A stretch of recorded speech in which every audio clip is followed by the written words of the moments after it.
The Storyteller presents. Hello listener, welcome to our channel the storyteller. आइए कहानी के अगले भाग की शुरुआत करते हैं। रूहानिका के चेहरे पर आज एक अलग ही खुशी थी। काफी वक्त बाद उसने आउटिंग की थी, जिस वजह से उसका मूड बहुत फ्रेश था। उसने गाड़ी की चाबी गार्ड को पकड़ाई और मुस्कुराती हुई घर के अंदर दाखिल हुई। खाली लिविंग एरिया देखकर एक पल को उसके चेहरे पर निराशा आई, मगर फिर कुछ सोचकर उसने जल्दी से अपने कदम रूम की तरफ बढ़ाए और चेंज करने के बाद स्टडी रूम की तरफ चली गई। जैसे ही उसने दरवाजे की तरफ आते हुए वहां खड़े दो बॉडीगार्ड्स को देखा, उसे ये बात थोड़ी अजीब लगी। बॉडीगार्ड्स ने उसे सॉल्यूट किया और उनके चेहरे पर कोई एक्सप्रेशन नहीं था। रोहानिका ने हिचकिचाते हुए पूछा, आप लोग यहाँ क्या कर रहे हैं? बॉडीगार्ड ने शालीनता से कहा, अंदर कॉन्फिडेंशियल मीटिंग चल रही है, जिसकी वजह से हम यहाँ मौजूद हैं। रोहानिका ने हाँ कहा और वहां से चली गई। वो सीधा किचन की तरफ गई और 1 घंटे बाद वो डिनर बना चुकी थी। उसने खाने को टेबल पर लगाया और स्टडी के दरवाजे की तरफ देखने लगी, जो अभी भी बंद था। उसे रणविजय की देखने की तलब उठ रही थी। वो जब से यहाँ आई थी उसने एक बार भी उसे नहीं देखा था, जिसकी वजह से वो बेचैन हो रही थी। हाँ, उनकी शादी एक कॉन्ट्रैक्ट मैरिज है, जिसमें साफ साफ लिखा था कि उसे इस रिश्ते से कोई उम्मीद नहीं करनी है, क्योंकि उनके इस रिश्ते का कोई भी फ्यूचर नहीं है। मगर वो क्या कर सकती थी? वो अपने दिल के आगे मजबूर हो गई थी। ना चाहते हुए भी वो रणविजय के साथ की ख्वाहिश करने लगी थी, जो कि अब उसे अच्छा लग रहा था। वो काफी देर तक उस दरवाजे को देखती रही, फिर एक लंबी सांस लेकर अपने कमरे की तरफ चली गई। वो उन लोगों को डिस्टर्ब नहीं करना चाहती थी। उसे इस बात का अंदाजा था कि ऑफिशियल मैटर है और उसमें उसका दखल देना सही नहीं है। उसने अपने बैग से कुछ स्क्रिप्ट्स निकाले और बालकनी में लेकर चली गई। उसने सोचा था कि जब तक रणविजय व्यस्त है तब तक वो कुछ स्क्रिप्ट्स पढ़ लेगी, क्योंकि अब उसकी मूवी की शूटिंग लगभग खत्म होने वाली थी। इसीलिए वो अपने लिए कोई नई स्क्रिप्ट खोज रही थी। डायरेक्टर जॉनसन की वजह से उसे बहुत से लोग जानने लगे थे, जिस वजह से इस टाइम उसके पास कई सारी स्क्रिप्ट्स मौजूद थी, जिसमें से उसे चूज करना था कि उसके लिए बेहतरीन क्या होंगी। 10:30 बजे रोहानिका ने टाइम देखा और तेजी से अपने कमरे से बाहर निकलकर स्टडी रूम की तरफ बढ़ गई। दरवाजे पर अब भी वो बॉडीगार्ड्स तैनात थे, इसका मतलब मीटिंग अभी भी चल रही थी। रोहानिका उनसे कुछ दूरी पर ठहर गई और उसे अब भूख महसूस हो रही थी, मगर क्योंकि वो रणविजय के साथ खाना चाहती थी, इसीलिए उसका इंतजार कर रही थी। उसे समझ नहीं आ रहा था कि अब वो क्या करे। वो उन्हें डिस्टर्ब भी नहीं करना चाहती थी और उसे रणविजय को देखने की ख्वाहिश भी महसूस हो रही थी। उसके चेहरे पर फिर निराशा आ गई और वो जैसे ही जाने के लिए पलटी, अचानक से दरवाज़ा खुला। सबसे पहले रणविजय, उसके पीछे नितिन और उन दोनों के पीछे कुछ 6-7 लोग बाहर आए। सबके चेहरे पर गंभीरता के भाव थे। वहीं रणविजय का चेहरा हमेशा की तरह इमोशनलेस था। रोहानिका ने उन लोगों को देखा और वो इतना तो समझ गई कि मुद्दा सीरियस है। इससे पहले वो कुछ बोलती, उसने देखा कि पास खड़े बॉडीगार्ड ने आगे बढ़कर नितिन से धीरे से कहा, सर मैडम आई थी बॉस को ढूंढते हुए, शायद वो उनसे मिलना चाहती थी। नितिन ने एक नज़र सामने रूहानिका को देखा, फिर आहिस्ता से बॉडीगार्ड से पूछा, कब आई थी? बॉडीगार्ड, 3 घंटे पहले। नितिन ने कुछ नहीं कहा और अपनी नज़रें इधर उधर दौड़ाने लगा।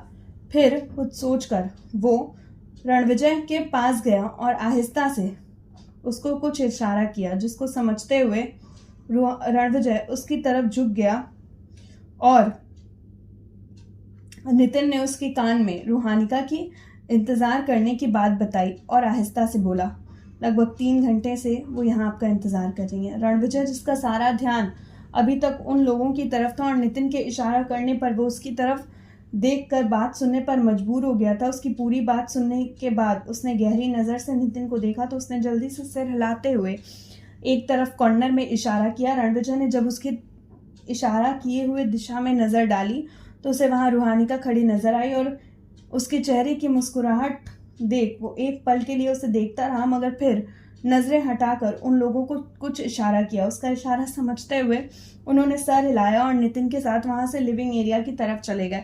रणविजय ने एक लंबी सांस ली और खुद को संभाला। इस वक्त वो बहुत टेंशन में था, मगर फिर भी खुद को संभालते हुए रूहानिका की तरफ बढ़ रहा था। रूहानिका ने जब उसे अपनी तरफ आते देखा तो अचानक से उसकी धड़कनों का शोर बढ़ता हुआ महसूस हुआ। पता नहीं क्यों, मगर वो आजकल जब भी इस शख्स को देखती थी या वो उसके करीब आता था, एकदम से उसकी धड़कनें शोर करने लगती थी।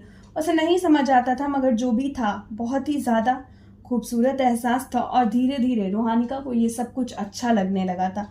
वो शायद रणविजय से जुड़ने लगी थी, जिसका एहसास उसे अभी तक महसूस नहीं हुआ था।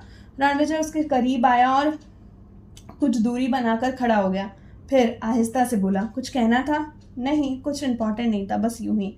हल्की मुस्कुराहट के साथ उसने जवाब दिया। रणविजय ने कहा और फिर खामोश सा उसे देखने लगा। दोनों के दरमियान कुछ देर की खामोशी छाई और फिर रूहानिका बोली, कुछ खाया? नहीं, तुमने?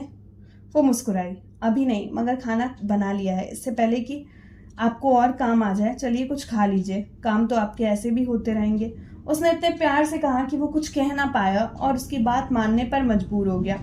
उसने स्टाफ को खाना लगाने को कहा और कमरे की तरफ चला गया। लगभग 20 मिनट बाद दोनों नीचे आए। तब तक खाना टेबल पर लग चुका था और स्टाफ वहीं उनके इंतजार में खड़ा था। रणविजय ने एक नज़र उसे देखा, फिर खामोशी से अपनी जगह पर आकर बैठ गया और खाना खाने लगा। रूहानिका को उनके बीच की खामोशी पसंद नहीं आ रही थी, मगर उसकी हिम्मत नहीं थी कि वो कुछ बोल सके। उसने रणविजय के चेहरे को देखकर इस बात का अंदाज़ा लगा लिया था कि ज़रूर उसके दिमाग में कुछ चल रहा है, मगर क्या, और शायद वो परेशान है। उसने जल्दी से अपना खाना फिनिश किया और टेबल पे रखे पानी के ग्लास को होठों से लगाते हुए बोला, मुझे कुछ अर्जेंट काम है, शायद मैं 2-3 दिन घर ना आ पाऊँ। अपना ध्यान रखना और अगर कोई परेशानी हो तो नितिन को इन्फॉर्म कर देना। उसकी बात जो तब से उसकी बात सुनने का इंतजार कर रही थी, अब खामोशी से उसे देखने लगी थी और रणविजय बिना उसकी कोई बात सुने वहां से निकल गया था। उसने पहले ही नितिन को मैसेज कर उसका इंतजार करने को कह दिया था और अब बॉडीगार्ड्स को गेट पर तैनात करते हुए नितिन रणविजय का इंतजार कर रहा था।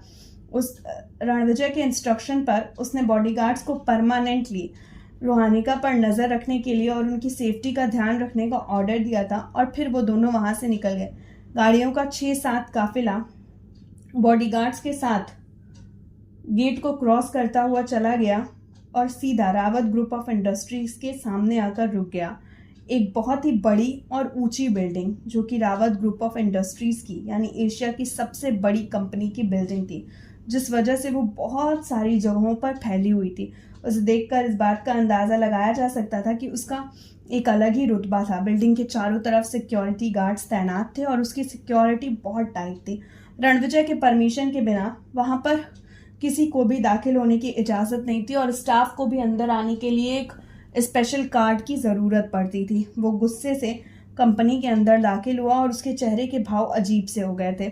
उस पर गुस्सा झलकने लगा था और रात का वक्त होने के बावजूद भी वहां पर पूरा स्टाफ मौजूद था। सबके चेहरे पर टेंशन थी और रणविजय सबको खा जाने वाली निगाहों से देखता हुआ कॉन्फ्रेंस रूम की तरफ बढ़ गया था।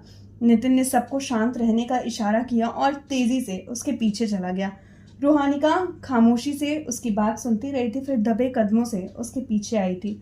उसे जाता हुआ देखती रही थी और अब उसकी हालत अजीब सी हो गई थी।